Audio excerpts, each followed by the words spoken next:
ఎక్కడి నుంచి వచ్చావు? నీ ప్రయాణం సుఖముగా సాగిందా?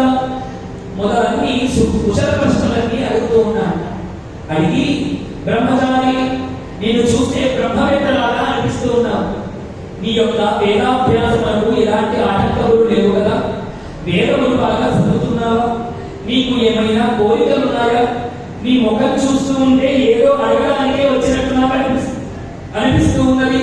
ఓ వటువా, నిన్ను చూడుచుండా, నిన్ను చూస్తూ ఉంటే ఏదో కావాలని నీ మనసులో కోరిక పెట్టుకున్నట్టున్నా. ఏం కావాలో చెప్పవయ్యా అని అడుగుతూ ఉన్నాక ఏమేం కావాలో వరచేలంబులో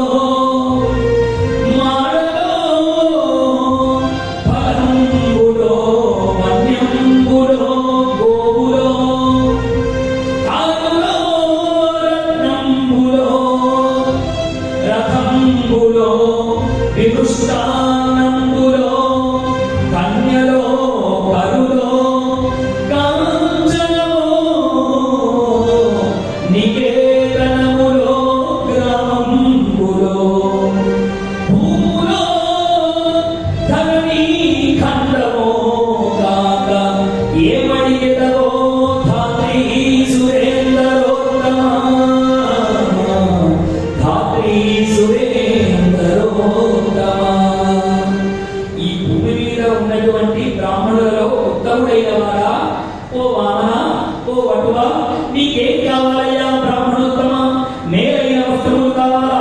ధనముల, మంచి ఫలముల, అడవిలో దొరికేటువంటి సంపదల, ఆవుల, గుర్రముల, ఏనుగుల, రథముల, మంచి పంచభక్ష పరమాన్నములతో కూడినటువంటి ఆహార పదార్థముల, లేదా అందమైన అమ్మాయిలు కావాలన్నా చెప్పవయ్యా, నీకు అవి కూడా ఇస్తాను.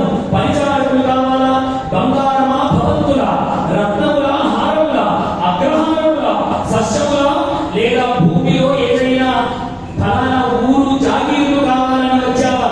ఏమడిగెదవో చెప్పు ధాత్రి సురేంద్రోత్తమ. నీకేం కావాలో చెప్పవయ్యా, నేను ఇవ్వడానికి నీకు సిద్ధమయ్యా అంటాం. ఈ మాట కోసమే ఎదురు చూస్తున్నారు నీ పిల్లవాడు. మూడడుగులనే నడిగే ఇది అడిగావు కానీ మహానుభావ, నాకేమయ్యా 3 అడుగుల నేల చాలు అన్నాడు.